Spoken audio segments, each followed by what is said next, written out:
Deep state prosecutors fired. Lindsey Halligan, who is now in there cleaning house, so happy to see it, is cleaning house. Here's more. We got a couple of articles from CNN. This one was updated recently, but it's a follow-up to this article, which was written back on October 13th. They say senior prosecutors now dumped as Lindsey Halligan reshapes the U.S. Attorney's Office, and it's just like one after another. So this one, if you recall, was about a big prosecutor called Maggie Cleary. She was the senior justice prosecutor who briefly led the whole office in the Eastern District of Virginia. Then Lindsey Halligan comes in and says, time for you to go. She's been removed earlier in the week. It's unclear if she's still employed or just got moved around, but she is just the latest person until now who has exited out of the office as leadership is becoming more bold in removing people. Halligan is coming in, quickly asserting her authority, and there's a deep split that is developing. That was days ago. And so then we've been watching the activity out of the Eastern District, and we started to see these murmurings last night. Kyle Cheney said, sources tell me, and Josh Gerstein, also for Politico, that veteran federal prosecutor Beth Usey, with the DOJ since 2007,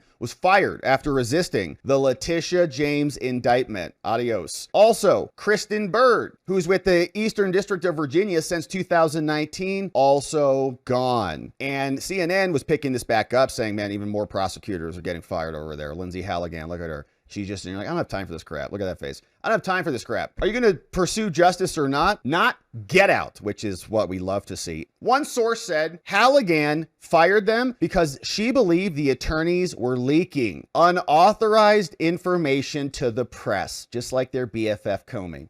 Isn't that interesting? The other source added that they received termination letters so they're gone. CNN reached out for comment. Halligan has moved quickly to assert her authority over the office. With several recent firings and departures, she's become personally involved in the courtroom proceedings. The move indicates a deepening split between Halligan, who leads the powerful office, and the other rosters. Departures are the latest in a string of resignations. The first Trump-appointed U.S. Attorney, Eric Siebert, also resigned as resistance in the office built around charging Comey because they don't want to get after their own kind. Cleary sided with other career prosecutors who hopefully are all also being fired, who opposed bringing the Comey case. She sat in a back row, not at the government table, when Halligan presented the indictment. Oh, that's funny. So she threw a pouty little hissy fit temper tantrum, and Lindsey said, go sit in the back. Two other career prosecutors, Michael Benary and Maya Song, were also fired after Comey. It's like 6 to 8 people now. Beautiful. Justice Department leadership is more concerned with punishing enemies, says Benary. So it looks like they were walked out, and Ken Delanian, who gets these leaks from these people who just got fired, said 3 people familiar with the matter tell MSNBC that the top 2 criminal prosecutors in the Northward office of the Eastern District of Virginia have been fired after expressing skepticism about the Tisch case. And it's more than that. We also saw that Julie Kelly got a little whisper saying, sources tell me they were fired, Elizabeth and Kristen, escorted from the building and stripped of their security clearances for leaking info on sensitive matters to MSNBC and Fusion Ken. Remember Fusion GPS, Fusion Ken, who is just an anti-Trump propagandist. Now, MSNBC was reporting on this because they're like, oh crap, our sources of our leaks just got walked out of here. Not good. Inside Trump's DOJ, they're writing, there are punitive firings. Federal prosecutors are navigating what colleagues describe as an intense pressure campaign to execute Trump's vows of vengeance. Is Trump vowing vengeance? What are you talking about? Against his they're criminals, according to multiple sources familiar with internal dynamics. Okay, so Fusion Ken is still getting people leaking to him. Hopefully they get fired too. They describe public scoldings. Oh, it's so good. And tense discussions playing out. In D.C. and Virginia, prosecutors are pursuing probes that political appointees push them to launch. They're like, we don't want to investigate Tisch. We don't do it. Get back in there. In the U.S. Attorney's Office in Alexandria, the push has roiled prosecutors who fear the goal is to influence the November elections.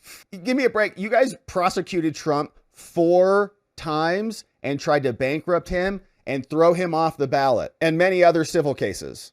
So don't lecture us about trying to impact an election, Fusion Ken. MSNBC has not been able to determine the identity of a state lawmaker who's under investigation. Halligan is now pushing to prosecute people who deserve to be prosecuted. And they say you can't do this within 60 days of an election when it could potentially influence the results. They didn't care about that at all. Not during any of the primaries, not during the November election. They were releasing reports. Judge Chutkan was specifically authorizing Jack Smith to drop big book reports out so that they could impact the election volitionally. Halligan issued a statement to MSNBC responding to concerns. She says, Halligan, the Eastern District of Virginia enforces a strict zero-tolerance policy on the unauthorized disclosure of information concerning ongoing investigations or cases, she said in a statement. Such leaks will be investigated to the maximum extent permitted by law. Beautiful. White House spokesman referred questions to the DOJ. DOJ spokesman Chad Gilmartin said, yeah, we're firing everybody. Bondi and Attorney General Blanche have assembled an outstanding team of U.S. attorneys who are trusted and empowered to diligently uphold the rule of law, prosecute crime, protect our communities, said Chad. While we do not confirm the existence of nor comment on specific investigations outside of our public filings, any department employee who leaks deliberative or investigative developments only jeopardizes the integrity of those investigations and the incredible work of federal law enforcement. But Halligan's push for this, they say, is part of a broad, multi-pronged effort. All of these, I guess, prosecutors or staffers spoke on condition of anonymity to discuss these sensitive leaks. So hopefully they get fined and fired immediately. Career prosecutors felt that Trump and his loyalists are being used to advance retribution. The entire agency was retributive for 4 years, you freaks. We all had to live through it, so spare us. Pirro is also scolding prosecutors. Amazing. Saying she asked why he couldn't deliver charges or actions on these cases. What are you doing? He's like, I can't find any evidence. Okay, well then you're terrible at your job. Get out. Some of the politically sensitive cases run out of her office are about $20 billion in energy scams. Pirro's office referred questions from MSNBC to the Justice Department. In another U.S. attorney's office in the Western District of Virginia, right next door, prosecutors are also fearful of notifying Trump's leader that they see no evidence to charge Chris Wray. Okay, so Pencilneck and Wray are on deck. They say, no, so far, we haven't seen any intentional effort to destroy any evidence. Yeah, right. Yeah, there was a bunch of stuff in burn bags, right? I wonder if they actually utilized some of those. But rather routine destruction, yep, I'm sure they did, of duplicate copies of records. And so there's a bunch of other people waiting in the wings to run the office. But prosecutors now fired out of the Eastern District, and the house cleaning continues. And anybody who leaked to that MSNBC Ken Delanian story is hopefully identified and fired immediately as well, because they need to go. But now, speaking of defense, let's talk about American defense. The U.S. national debt now exceeds $37 trillion, a huge number equal to over $110,000 per citizen. That means 6% of GDP in interest payments alone, more than defense spending. Unchecked deficits are a ticking time bomb, threatening our entire economy, which is the reason why tariffs are critical to our revenues. Commerce Secretary Howard Lutnick explains that the rest of the world owns 26.5 trillion more of us than we do of them. That's not just unsustainable, that's insane. The CCP exploits America's national debt, leveraging economic vulnerabilities to erode U.S. power without even firing a shot. China's U.S. Treasury holdings peaked at over 1.3 trillion in 2013, but have declined to approximately 750 billion this year, 2025. But China still holds 2.2% of the total U.S. debt, which is why we have to get smart, much smarter, and our agencies are working on it. DHS, CIA, TSA, MIT, and its Lincoln Laboratories, the DOE, PNNL, CBP, the White House Secret Service, basically all of them. And at the center of these agencies and R&D labs, there's also this story: exclusive licenses, cutting-edge patents, $1 billion exits, game-changing government mandates, and sole-sourced contracts. We also have the Los Alamos National Laboratory, international airports, and a stock trading near its all-time lows, with a $15 million market cap even after raising $45 million and spending those funds on breakthrough products. And this is all happening right now. At the heart of it all, a man by the name of Bill Frayne, the CEO of today's sponsor, which is a company called Liberty Defense, ticker symbol LDDFF, in the U.S. stock market. Of course, shares are available on Interactive Active, Schwab, Fidelity, E-Trade, just to name a few. And right now, Liberty Defense shares, ticker LDDFF, in the U.S. are near all-time lows. And there's a lot of cooking going on here, 24 years in the making. In Trump's first term and now with his second administration, there's a mandate to make travel more efficient, faster, more convenient, and to cut costs for the government and for the taxpayer,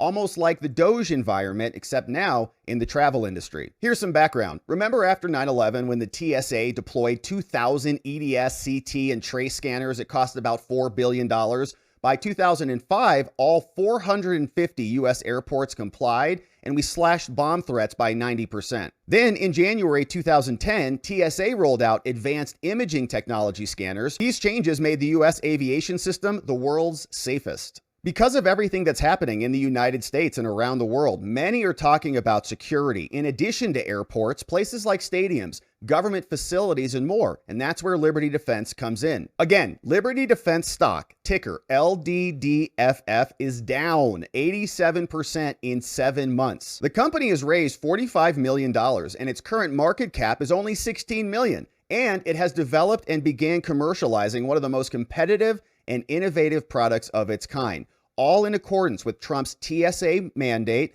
and Homeland's requirements to make America safe, efficient, and much more travel-oriented. They raise millions of dollars at share prices that are 2, 3, 5, 10, 12 times the current price, including $3.5 million in Q1 at 5x today's price. And today's share price is near the all-time lows. Now, Liberty Defense Holdings is addressing major security threats, and the government has already expressed interest in their products and their solutions. And Liberty Defense is working closely with Trump's TSA in what could be a game-changing moment for the entire company. The Department of Homeland Security and the TSA are not only impressed with the company's products, but the TSA has actually granted Liberty Defense a sole source contract with $6 million in grants. As you probably know, a sole source contract is a non-competitive agreement where a single supplier is chosen to provide a unique product that only they are capable of providing. Typically, it's because they're unique, they have proprietary technology, or there's an urgent need that only they can address. And Liberty Defense is responding to the TSA's mandate that airports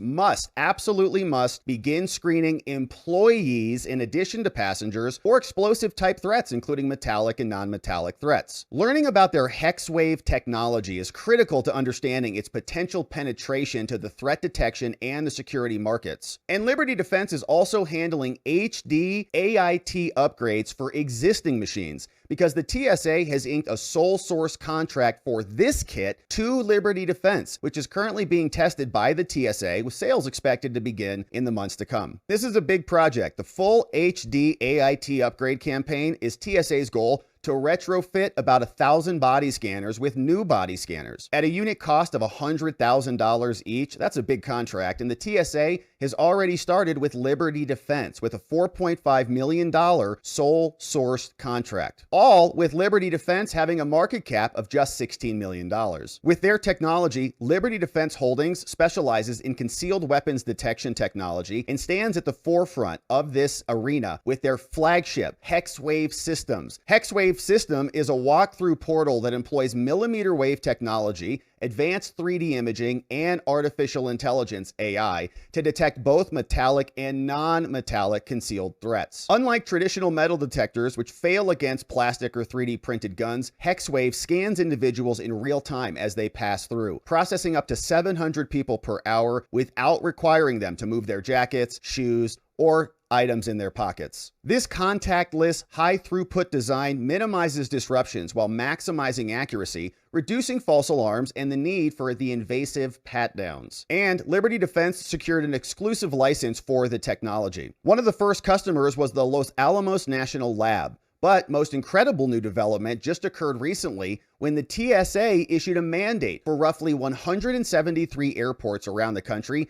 to screen their employees starting April 2026. And April 2026 is right around the corner. The mandate is coming down, and many airports have yet to pull the trigger on HexWave or on some competitor product, which means there's a high likelihood that sales are going to significantly increase in the next coming months. America is constantly facing new threats, and Liberty Defense is ready to lead the way. Do your own research on Liberty Defense Holdings. Check out the links in the description below, and we'll see you back here on the next one.